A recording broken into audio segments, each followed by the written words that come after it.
Baik, assalamualaikum warahmatullahi wabarakatuh. Perkenalkan, nama saya Abdul Manaf Al-Habib. Saya mahasiswa program studi pendidikan guru madrasah ibtidaiyah Universitas Islam Negeri Dato Karma Palu.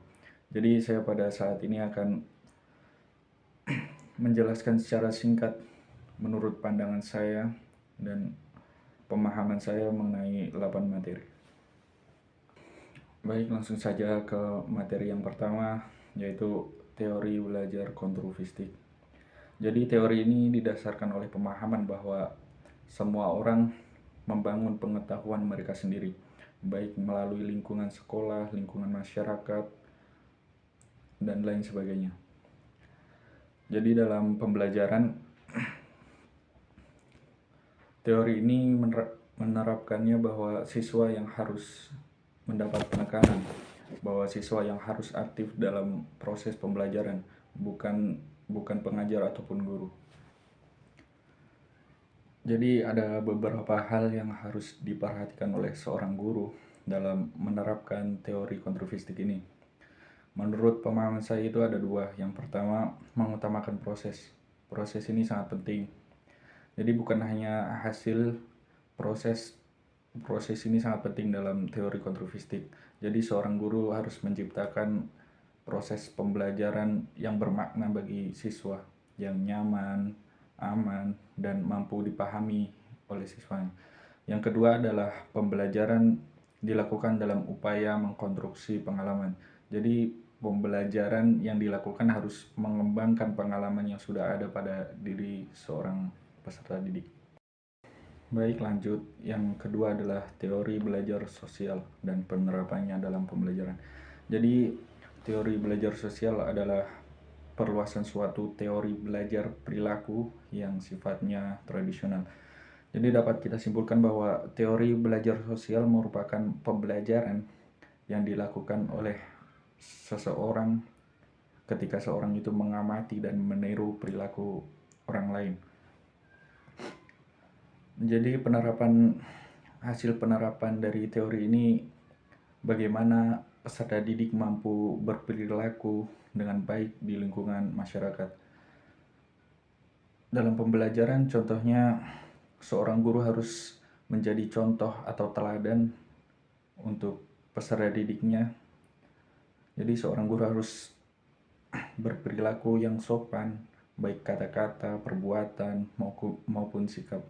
Jadi kebaikan seorang guru dapat dijadikan contoh bagi peserta didik.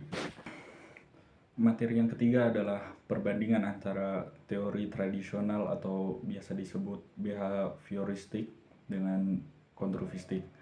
Jadi tadi kan saya sudah terangkan bahwa kontrafistik adalah teori yang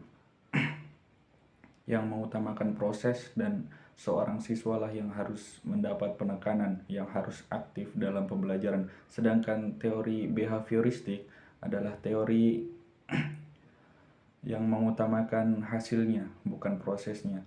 Jadi pembelajaran tidak dikatakan pembelajaran jika tidak memiliki hasil. Dan juga teori behavioristik adalah teori di mana seorang guru ini menerangkan materi seperti ceramah. Jadi seorang siswa ia bisa dikatakan pasif. Jadi itu merupakan perbedaan yang sangat nyata di antara kedua teori ini. Baik, lanjut ke teori yang keempat adalah teori pengelolaan informasi dan memori manusia. Jadi pengelolaan informasi dan memori manusia memiliki dua penyimpanan. Yang pertama penyimpanan jangka panjang, yang kedua penyimpanan jangka pendek. Jadi dalam pembelajaran, pengelolaan informasi memiliki 3 tahapan. Yang pertama memperhatikan stimulus, yang kedua mengkode stimulus, dan yang ketiga adalah menyimpan stimulus. Jadi maksud dari memperhatikan stimulus adalah mengambil informasi dari seorang guru, dan yang kedua adalah mengkode stimulus atau memproses sebuah informasi atau memahaminya, dan yang ketiga adalah menyimpan. Jadi sebuah informasi yang sudah diterima, sudah dipahami, itu disimpan di memori informasi manusia. Baik, pada materi yang kelima kita akan membahas tentang individual learning dan cooperative learning. Jadi apa sih individual learning dan cooperative learning? Individual learning adalah pembelajaran secara individu. Jadi pembelajaran di mana siswa belajar secara sendiri tanpa ada interaksi dengan orang lain. Contohnya seperti membaca buku, seperti mengerjakan soal secara mandiri. Dan manfaat dari individual learning adalah untuk mengasah kemampuan nalar peserta didik atau critical thinking. Sedangkan cooperative learning atau biasa disebut pembelajaran kelompok, yaitu di mana pembelajaran dibentuk kelompok-kelompok. Contohnya siswa dibentuk kelompok-kelompok untuk mencapai tujuan yang sudah ditentukan. Manfaat dari pembelajaran ini untuk mensadarkan siswa bahwa pentingnya kerjasama dan komunikasi sesama manusia. Baik, kita lanjut ke materi yang keenam, yaitu pembelajaran teacher-centered learning dan study-centered learning. Jadi pembelajaran teacher-centered learning adalah metode pembelajaran yang menggunakan fasilitas atau platform study center sebagai tempat untuk mempelajari dan memahami tugas pembelajaran. Jadi dalam pemahaman tersebut yang dimaksud adalah sekolah atau lembaga pendidikan lainnya. Sedangkan pembelajaran study center learning adalah metode pembelajaran yang dimana siswa mengambil peran utama atau menjadi pusat dalam proses pembelajaran. Materi yang ketujuh yaitu konsep pembelajaran kurikulum merdeka. Jadi sama-sama yang kita tahu bahwa sekarang ini pendidikan di Indonesia menggunakan kurikulum yang dinamakan kurikulum merdeka. Jadi dalam pembelajaran menggunakan kurikulum merdeka mengutamakan pada minat dan bakat peserta didik. Jadi pembelajaran itu mengembangkan minat peserta didik dan juga ambil dari kata merdeka yaitu kebebasan.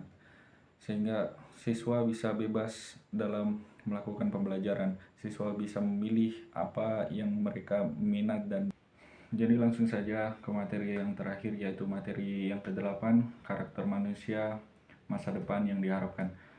Karakter-karakter yang diharapkan itu ada memiliki kepekaan terhadap sesuatu, memiliki kemandirian, tanggung jawab terhadap segala risiko yang diambil atau keputusan dalam menyelesaikan suatu masalah. Dan juga itu tadi pemaparan materi yang sangat singkat dari saya. Jika ada kesalahan saya mohon maaf. Saya Abdul Manaf Al Habib pamit undur diri. Assalamualaikum warahmatullahi wabarakatuh.